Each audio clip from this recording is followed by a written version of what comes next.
Ce collège, situé dans la sous-préfecture de Tormelin, intègre le projet Graines de changement initié par la coopérative Club d'Agri pour promouvoir l'agriculture durable et l'éducation environnementale chez les jeunes. Le projet évolue principalement dans les écoles primaires, mais là, le principal de ce collège ne veut pas rater l'occasion d'enseigner l'agriculture ici.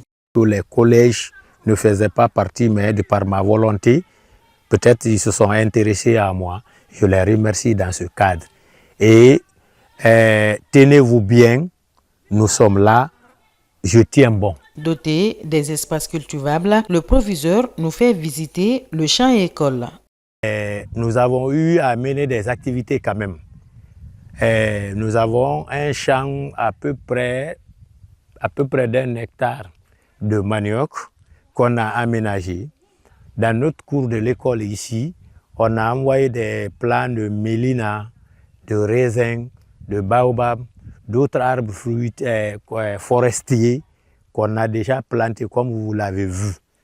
Donc, cette année, notre activité pour le moment s'articule sur ce que je viens de citer haut.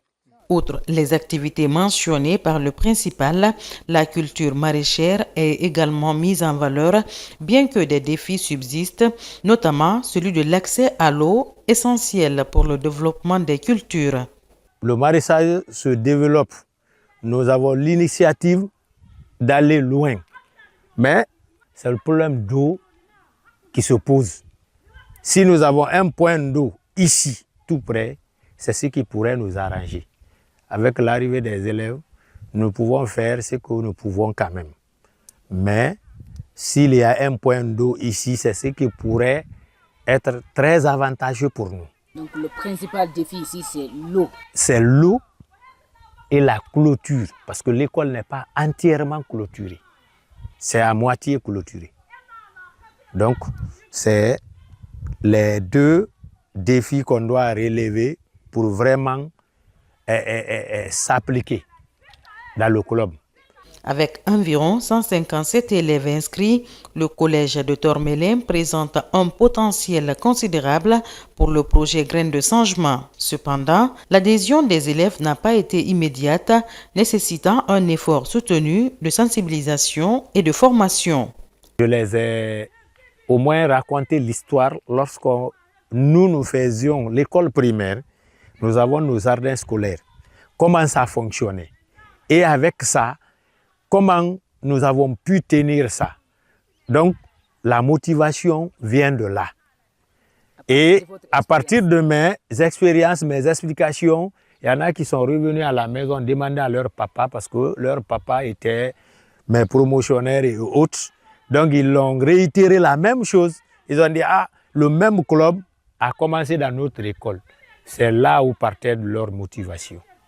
Donc, c'est comme ça, de temps en temps, bien qu'il y avait certains qui étaient réticents, mais malgré tout ça là, on a pu les gérer jusqu'à ce qu'on gagne leur esprit pour nous rejoindre. Le principal du collège, satisfait des résultats obtenus jusqu'à présent, ambitionne désormais de hisser son établissement à un niveau supérieur en renforçant les capacités des élèves et des enseignants en matière d'agriculture durable. Mes attentes, tout ce que nous avons œuvré, nous allons au moins multiplier l'activité par 5 s'il faut. Ce n'est même pas le triple.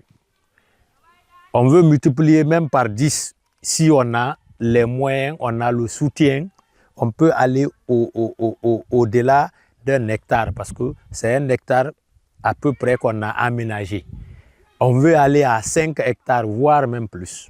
Graines de changement est un projet ambitieux qui vise à doter toutes les écoles guinéennes d'un champ agricole permettant aux élèves de développer leurs compétences pratiques et leur passion pour l'agriculture dès le plus jeune âge. Ce projet contribue ainsi à former une nouvelle génération de leaders agricoles et à promouvoir un développement rural durable.